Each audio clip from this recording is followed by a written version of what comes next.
Welcome back to Meghan and Harry Tales.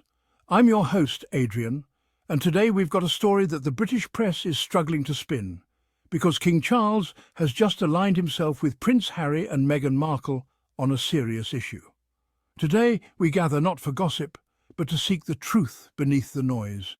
The British monarchy is often seen as a stage for drama, but sometimes a deeper story emerges. We're told of rifts and divisions, but even fractured families can unite for a greater cause. Recently, a bridge has quietly formed, centred on the well-being of children in our digital age.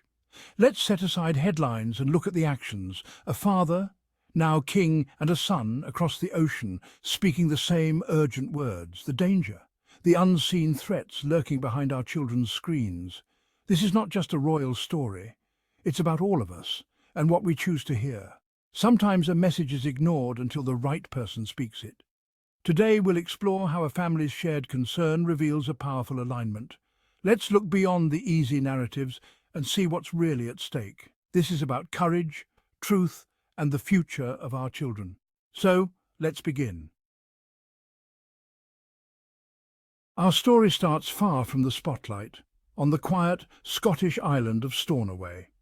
King Charles, opening a community centre, spoke privately with Reverend Tommy McNeill, not as a monarch, but as a grandfather.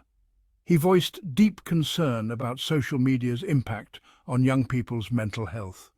The King's words weren't scripted, they were heartfelt, reflecting the anxieties of a changing world. He recognised the digital wilderness our children face, and the real dangers within it.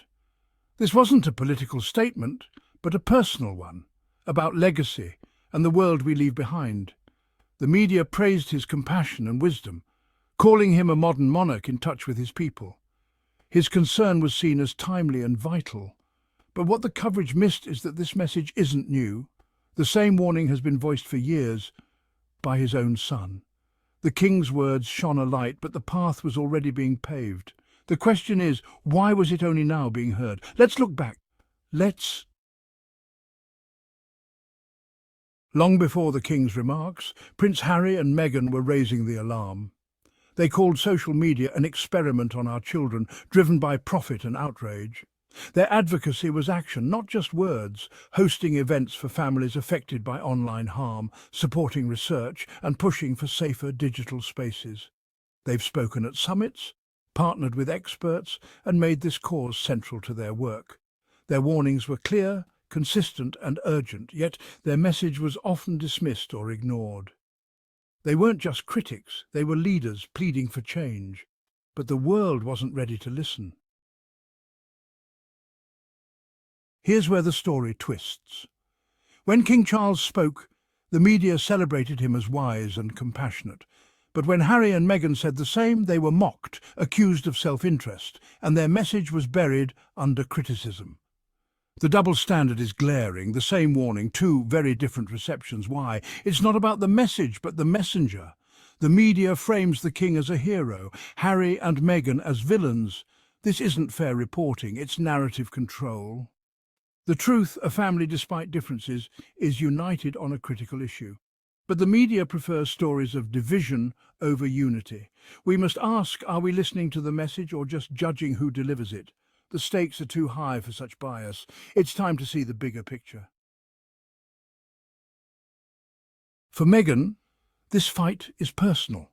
She endured relentless online abuse, racist, misogynistic and cruel, especially while pregnant with Archie. She's described being the most trolled person in the world, a trauma that shaped her advocacy.